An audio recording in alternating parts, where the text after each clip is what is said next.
KBR news కి స్వాగతం. మహాత్మా గాంధీ కలలుగన్న పరిశుభ్ర భారతావని సాధన కోసం రాజకీయాలకు అతీతంగా అందరూ నాయకులు, గ్రామ పెద్దలు, యువత, మహిళలు, విద్యార్థులు ప్రతి ఒక్కరూ స్వచ్ఛ గ్రామాల సాధన కోసం పారిశుద్ధ్య కార్యక్రమాలను ఒక ఉద్యమంలా చేయాలని ప్రతి ఒక్కరికి అవగాహన కల్పించి ప్రజలను చైతన్యపరచాల్సిన అవసరం ఎంతో ఉందని పాటంచెడు సూర్యచంద్ర స్వతంత్ర దినోత్సవం సందర్భంగా కిర్నంపూడి మండలం శృంగరాయునిపాలెం వద్ద రోడ్డు మీద చెత్త కుప్పలతో నిండి ఉన్న ప్రాంతాన్ని పరిశీలించి మాట్లాడారు. స్వతంత్ర దినోత్సవ శుభాకాంక్షలు బాధతో చెప్తా ఉన్నాను. దానికి కారణం ఏంటంటే పూజ్య బాపూజీ మహాత్మా గాంధీ గారు చెప్పారు, దేశానికి స్వతంత్రం ఎంత ముఖ్యమో మరి పరిశుభ్రత, స్వచ్ఛత కూడా అంతే ముఖ్యమని చెప్పడం జరిగింది.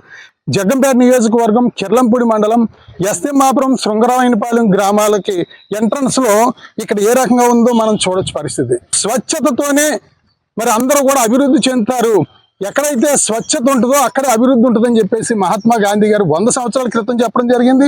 గౌరవ ప్రధానమంత్రి నరేంద్ర మోదీ గారు 2014 సంవత్సరం అక్టోబర్ 2వ తేదీన గాంధీ జయంతి సందర్భంగా స్వచ్ఛ భారత్ అభియాన్ కార్యక్రమం ఏర్పాటు చేసి 5 సంవత్సరాల్లో 2019 సంవత్సరానికి స్వచ్ఛ భారత్ చేయాలి, భారతదేశం అంతా స్వచ్ఛంగా ఉండాలని చెప్పి పిలుపునివ్వడం జరిగింది.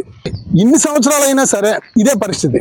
ఈ దుస్థితికి ఎమ్మెల్యే తప్పో, ఎంపీ తప్పో, ఇక్కడ సర్పంచ్ తప్పో, ఎంపీటీసీ తప్పో, అధికారులు తప్పో నేను అంటలేదు. ప్రజాప్రతినిధులది, అధికారులది, ప్రజలది, నాతో సహా ఇది అందరి తప్పు. గ్రామాల ఎంట్రన్స్ అయ్యేటప్పుడు మరి ముక్కులు మూసుకుని వచ్చే పరిస్థితి, బహిరంగ మల విసర్జన జరుగుతూ ఉంది. జగ్గంపేట నియోజకవర్గమే కాదు, రాష్ట్ర వ్యాప్తంగా ఇదే పరిస్థితి జరుగుతూ ఉంది. దయచేసి ప్రజలు ఆలోచించాలి. విద్యార్థులకు కానీ, యువతకు కానీ మనం ఏం సందేశిస్తున్నాం? ఆగస్టు 15కి వెళ్ళి మరి మహాత్మా గాంధీజీ ఇలా చేశారు, అల్లూరి సీతారామరాజు ఇలా చేశారు, పోరాటం చేశారు, ప్రాణాలు అర్పించారని ప్రతి సంవత్సరం మరి పోరాట యోధుల గురించి చెప్పుకోవడమేనా మనం చేసిందేంటి? నేను కోరేది ఒకటే, మరి పెద్దల్ని, అన్ని రాజకీయ పార్టీ నాయకుల్ని కూడా మనం స్ఫూర్తిగా ఉండాలి.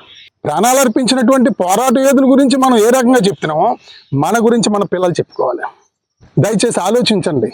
మరి ఎక్కడైతే పరిశుభ్రత ఉండదో అక్కడ అనేక రకాల రోగాలు వస్తాయి. ఎక్కడైతే అనేక రోగాలు ఉంటాయో అనేక రకాలుగా ఆర్థికంగా వెనకబడిపోతారు. మరి 100 సంవత్సరాల క్రితం బ్రిటిష్ వాళ్ళు సంపదను దోచుకెళ్లారు, ఈ రోజు కూడా మన సంపదను దోచుకెళ్తున్నారు. బ్రిటిష్ వాళ్ళు కాదు, ఈ చెత్త ద్వారా వచ్చినటువంటి అనారోగ్యాల ద్వారా మన ఇంట్లో ఉన్న డబ్బులు కానీ, అప్పులు చేసి కానీ హాస్పిటల్ ఖర్చు పెడతా ఉన్నాం. 50% జబ్బులు ఈ చెత్త వల్ల వస్తూ ఉన్నాయి. పశువుల పెంట ఇక్కడే వేస్తున్నారు, గాజు సీసాలు ఇక్కడే వేస్తున్నారు, గాజు సీసాలు, పశువుల పేడ, ప్లాస్టిక్ కవర్లు, ఇవన్నీ కూడా ఇక్కడే. మహాత్మా గాంధీజీ ఉద్దేశం స్వచ్ఛత ఒక కన్ను అయితే స్వతంత్రం ఒక కన్ను. దయచేసి ప్రజలందరూ కూడా నేను ఆలోచించమని కోరుతా ఉన్నాను. మన శరీరాన్ని మనం ప్రతిరోజు ఏ రకంగా శుభ్రం చేసుకుంటామో, మన ఇల్లుని ఏ రకంగా మనం శుభ్రం చేసుకుంటామో, మన పరిసరాలను కూడా అదే రకంగా పరిశుభ్రంగా ఉంచుకునేలా చేసుకోవాలి. ఈ చెత్తంతా కూడా గ్రామ శివార్లకు కాకుండా మరి చెత్త నుండి సంపత్ తయారీ కేంద్రం ఏర్పాటు చేయడం జరిగింది. ఇదే గ్రామంలో అక్కడే ఉంది చెత్త నుండి సంపత్ తయారీ కేంద్రం.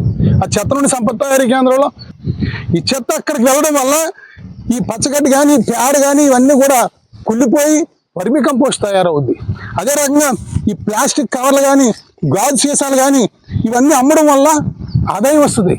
ఈ వర్మి కంపోస్ట్ ద్వారా రసాయనిక ఎరువులు, పురుగు మందులు లేకుండా రైతన్నలకి ఇవ్వడం వల్ల ఆరోగ్యకరమైన ఆహారోత్పత్తి జరుగుద్ది. చూడండి ఎంత ప్లాస్టిక్, ఈ ప్లాస్టిక్ అంతా కూడా కాలుస్తున్నారు. కాల్చడం వల్ల క్యాన్సర్, అనేక రకాల రోగాలు. దయచేసి ప్రతి ఒక్కరు కూడా అర్థం చేసుకోవాలి. ఇది ఎవరో చేయాల్సింది కాదు. ఈ యొక్క పారిశుద్ధ్య కార్యక్రమాలు ఒక ఉద్యమంలాగా జరగాలి. స్వతంత్రం కోసం ఎంతమంది అయితే పోరాటం చేశారో కలిసి అదే రకంగా పారిశుద్ధ్యం మీద యుద్ధం చేయాలి. మనం బ్రిటిష్ వాళ్ళ మీద నాడు యుద్ధం చేశారు, నేడు పారిశుద్ధ్యం మీద అన్ని రాజకీయ పార్టీలు, అన్ని ప్రజా సంఘాలు, ప్రజలందరూ కలిసి ఉద్యమం చేయాలి. చూడండి ఎంత భయంకరంగా అక్కడ దోమలు, చూడండి ఆ దోమలు ఎక్కడికి వెళ్తాయి? మనల్ని కొడతాయి. స్వచ్ఛతే సేవ అంటే స్వచ్ఛతగా ఉంచడం కూడా సేవ చేయడమే. బూరుగుపూడి గ్రామ సర్పంచ్గా 18 సంవత్సరాలు సేవ చేసాం. మా గ్రామాన్ని స్వచ్ఛత వైపు అడుగులు వేసే విధంగా చేయడం జరిగింది. ఈ సందర్భంగా ఈరోజు ఆగస్టు 15 సందర్భంగా నేను స్వచ్ఛత వైపు ఒక్క అడుగు ముందుకేస్తా ఉన్నాను. మీరు కూడా చేయి కలపండి. జగ్గంపేట నియోజకవర్గంలో ఉన్న ప్రతి గ్రామంలో కూడా చెత్త లేకుండా పరిసరాలు పరిశుభ్రంగా ఉండే విధంగా ప్రతి గ్రామం ఎంట్రన్స్ కూడా పూల మొక్కలతో పండ్ల మొక్కలతో ఆహ్లాదకరంగా ఉండే విధంగా ఏర్పాటు చేయడానికి దయచేసి ప్రతి ఒక్కరూ సహకరించండి. రాష్ట్రంలోనే జగ్గంపేట నియోజకవర్గం స్వచ్ఛ నియోజకవర్గం అయ్యే విధంగా ఈ రోజు నుంచి కూడా ఒక ప్రణాళికాబద్ధంగా ఏర్పాటు చేస్తా ఉన్నాం. ఇక్కడ సుంగరాయనపాలెం ఎస్తిమాపురం గ్రామాల ఎంట్రన్స్ లో ఉన్నాం. 23వ తేదీ శనివారం నాడు ఈ చెత్త ఈ పెంట పోగులు అన్ని తీసేసి క్లీన్ చేసి గ్రామానికి ఎంట్రన్స్ లో ఆహ్లాదకరమైన మొక్కలు వేసే కార్యక్రమం నుంచి ఏర్పాటు చేస్తా ఉన్నాం. గౌరవ ముఖ్యమంత్రి శ్రీ నారా చంద్రబాబు నాయుడు గారు ప్రతి 3వ శనివారం స్వచ్ఛాంధ్రప్రదేశ్ కార్యక్రమం ఏర్పాటు చేస్తా ఉన్నారు.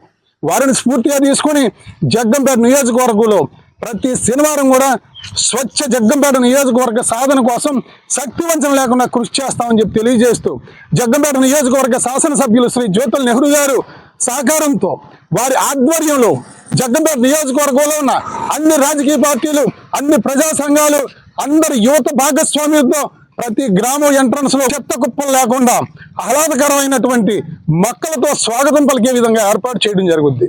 రేపు శనివారం నాడు ఇదే ప్రాంతంలో చెత్తను మొత్తం క్లీన్ చేసి ఈ డంపింగ్ అంతా కూడా లేకుండా చేసి ఇదే ప్రాంగణంలో ఈ గ్రామంలో ఉన్నటువంటి యువతతో ప్రతి ఒక్కరితోని ఒక మొక్క నాటి ఆ మొక్క యువతకి దత్తత తీసుకునేలాగా ఆ మొక్కకు పేరు పెట్టి పెంచే బాధ్యత ఏర్పాటు చేయడం జరుగుద్ది.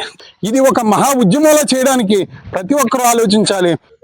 వచ్చే సంవత్సరం 2026 సంవత్సరంలో మరి 80వ స్వతంత్ర దినోత్సవ శుభాకాంక్షలు ఇదే ప్రాంతంలో ప్రతి గ్రామంలో కూడా ఎంట్రన్స్ లో ఆహ్లాదకరమైన పూల మొక్కలతో 80వ సంవత్సరం స్వతంత్ర దినోత్సవ శుభాకాంక్షలు నవ్వుతూ ప్రతి ఒక్కరికి కూడా ఆనందంగా తెలియజేస్తానని చెప్పి తెలియజేస్తూ ప్రతి ఒక్కరు కూడా ఆలోచన చేయండి.